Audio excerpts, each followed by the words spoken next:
Yo, this is part 2 to part 1 of this video. My camera literally cut out, bro. So we back. That was actually perfect, I'm not gonna lie. Let's get back to this. Let's get to this. Causing her to plummet to the ground below. She did not survive the impact. Tebebe Makanin was arrested at the scene and held at a holding center where he remains to this day, awaiting his trial. Though his crime is clear, and it's likely he will spend the rest of his life either behind bars or in some kind of institution.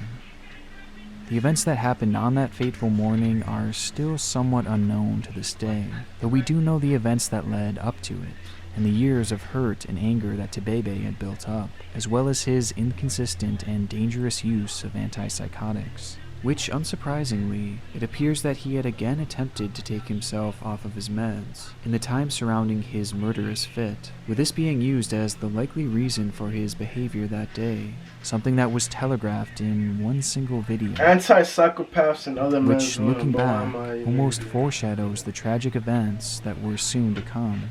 Events that may have been further spurred on by the viewers watching him.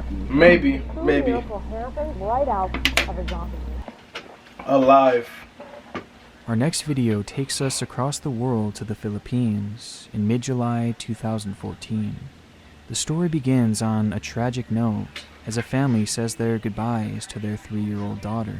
In the days prior, the young girl had developed a severe fever, and without access to an up-to-date medical facility, she would pass away in the morning hours on July 12th. With no pulse and no heartbeat, the little girl was pronounced dead and taken home to prepare for the funeral, which would be held the next day. It was obviously a somber event, as the girl was placed in her casket and the lid was shut. Family members and loved ones gathered around to celebrate the short life of a child who deserved so much more, and watch as she was... Bro, that's disgusting. The short life of Did y'all see that? Who deserved so much more, and watch. You ruined the whole dress and your shoes. And it probably got all over your legs. Watch as she was placed into the ground, which would be her final resting place. But before that would happen, one of the neighbors had been in charge of arranging the young girl's body before burial. Though something strange happened when he went to do so. Inside the coffin, the young girl's head began to move. It was a slight twitch, but in a panic, the neighbor checked for a pulse, only to discover that her heart was still beating, and the young girl was breathing. One of the family members begins to record as the sudden wave of realization hits that the child was actually alive.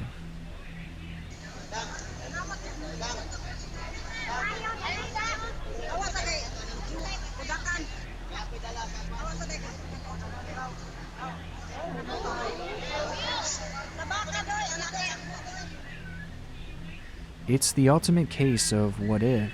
Had that person not opened the casket to reposition the body, then that little girl would have been buried alive, and no one would have ever... Yo, that actually happens a lot. I don't know when, but like last year, I seen a video that was like, especially back in the day, they would be burying niggas alive. And the only reason they would know is because when they would open back the caskets, it would have claw marks of the nigga trying to get out. That shit was crazy. No. It's a clip that I'm sure many of you have seen by now, as the original video itself has garnered over 1 million views. And topping that, a news station that covered the story currently sits with 25 million views. It's one of the more viral horror stories that I've ever seen on YouTube, as seemingly everyone knows about this infamous video. And I never heard about it. I mean, it's one of the craziest stories I have ever seen, but it both is on crazy. YouTube or in the news. But the only problem is, this viral video didn't tell the whole story. The story itself does in fact appear to be true, having been confirmed by Philippine officials who admitted that a mistake had been made in that particular hospital, which led to the mix-up and almost to the mistaken burial. But the story doesn't have the happy ending that many of us thought, as in reality, that child never actually woke up. She did have a pulse and shallow breathing, but she would never regain consciousness and remained in a comatose state.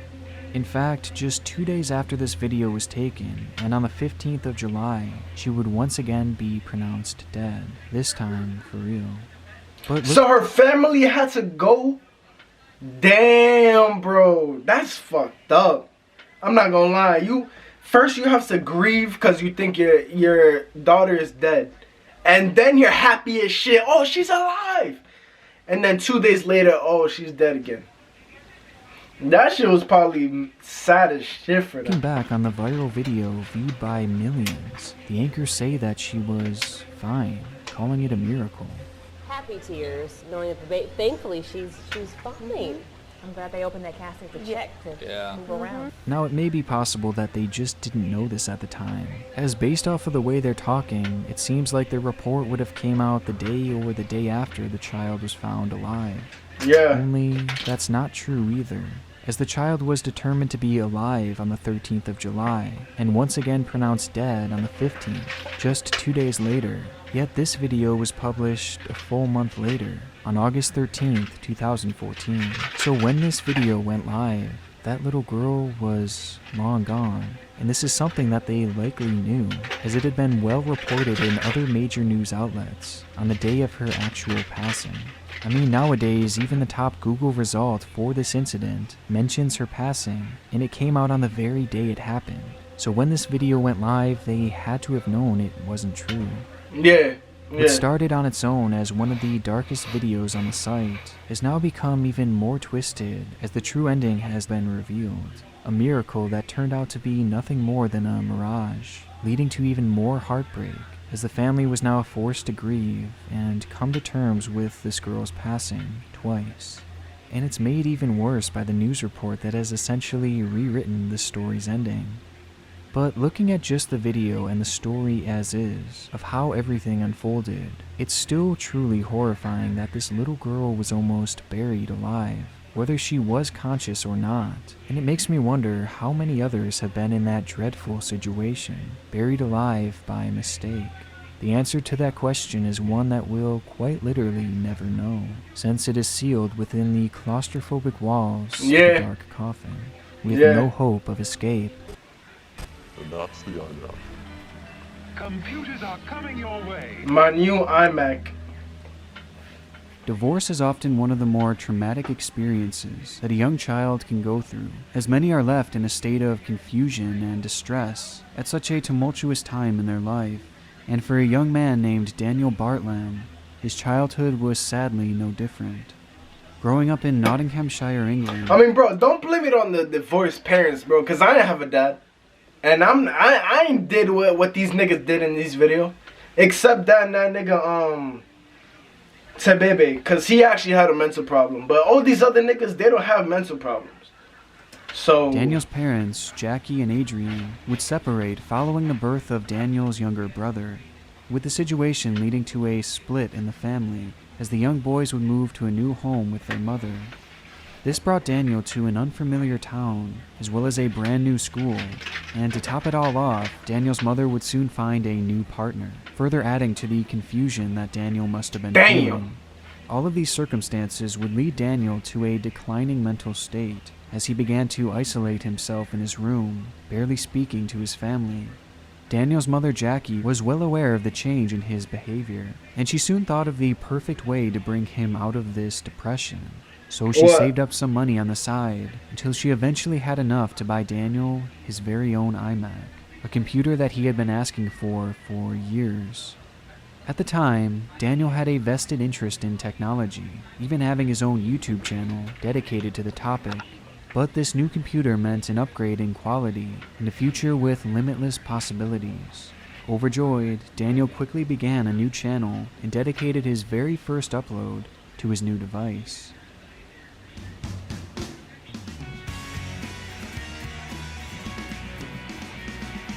I'm not gonna lie, bro. These edits, back in the day, these edits were top tier. These edits were the best. And nowadays, holy shit, bro. We really have came far. That's all I can say. We really have came far, because what is this? Has got an iMac. Hello, YouTube. This is Holy shit. We're watching a 180p video at 1080p right now. Yo, 2021 is amazing, bro. I'm watching a 180p video in 1080p. maybe 17 or 2. This is insane. And it's finally happened. I now have an iMac. I can now make bigger and better videos. The video is clearly nothing too special, as the quality is about what you would expect from a kid his age who is I'm not gonna lie, bro. And the Hold following up, bro. Let me videos see if I can find the video, bro.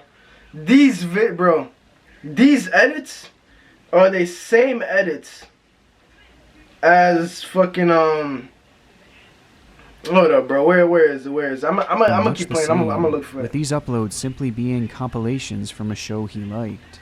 It all may not have seemed like much, but this computer, along with this new channel, seemed to be the spark that he so badly needed. A new passion and a new outlook on life.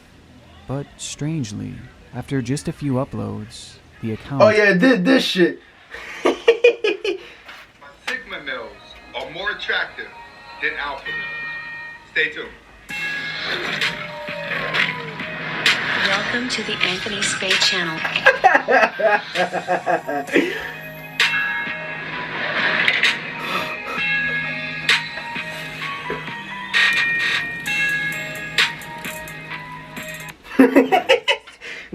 Those are the edits that I think about when I see that, my nigga. I just think of memes. Go silent. This is something that happens all the time on YouTube, Nigga had a where a tiger. creator starts posting with high aspirations before abandoning their work, and it's typically due to a lack of success or just the overall busyness of life.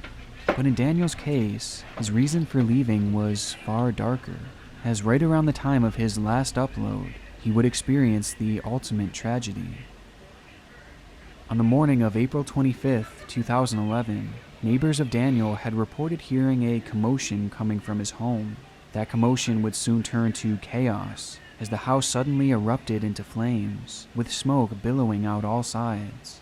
Through the commotion, Daniel would emerge from the home with his little brother and dog in hand, but his mother was nowhere to be found.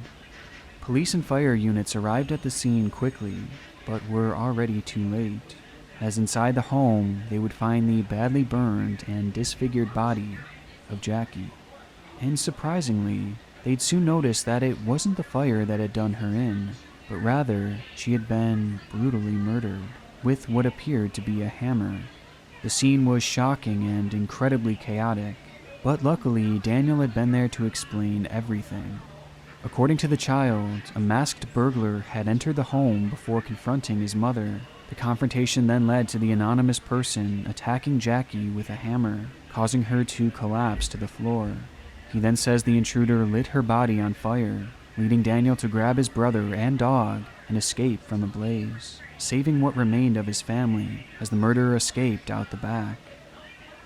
Daniel's story stood out for several reasons, mainly because it showed Daniel was a hero for saving his brother and dog, and it showed just how traumatic that morning must have been for him, as in the matter of one day, Daniel had lost his home and his mother in probably the most devastating way imaginable.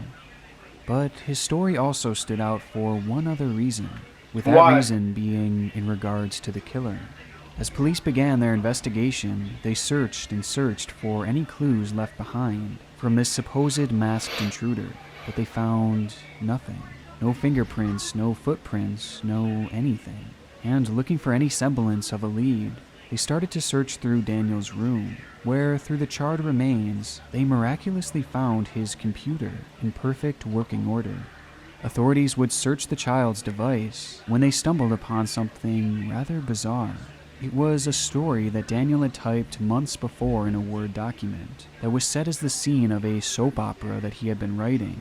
The story read, Daniel Bartlam, 1997 to 2047, the longest-serving male character to be on the show. The only place he couldn't get away with his deeds was with his mother, Jackie. So one evening, he made it look as though it was a break-in and murdered his mother with a hammer, and then set her and the family home alight, but helped his brother out to safety and got his neighbors to contact the police. The story ends with Daniel lying to the police and getting away with murder. It was a shocking revelation, as his mother had been killed with a hammer and set on fire through what Daniel had described. Bro, if they didn't find that iMac, he would have gotten away with it. Bro, that's Died as a insane. break-in, just as his story was written. And to make it all stranger, further investigation would reveal that in the days prior to Jackie's death, Daniel had attempted to delete the document, though he had failed to fully remove it. And the findings went deeper, as countless screenshots and clips of a character from a show called Coronation Street were found on the hard drive, with it appearing as though Daniel had an obsession with this character, which proved to be rather interesting, as the character, John Stape, was a villain who had murdered another character with a claw hammer, the same weapon used on his mother. Investigators would keep digging until they eventually found the nail in the coffin, as it was revealed that in the days prior to the attack, Daniel had searched how to get away with murder. With the slew of information and the lack of evidence that a break-in... Bro, I'm gonna be honest, if you search how to get away with murder on Google, you have to be the dumbest, the most retarded nigga on your block. How to get away with murder? Nice. What do you expect to pop up? A whole book on how to get away with murder? If you want to get put on a watch list, search that up. Search it up. And you'll be at the top of that list, my nigga. You'll get a call within months. Occurred, Daniel's story quickly fell apart until he eventually admitted the gruesome truth that he had been the one who had taken his mother's life.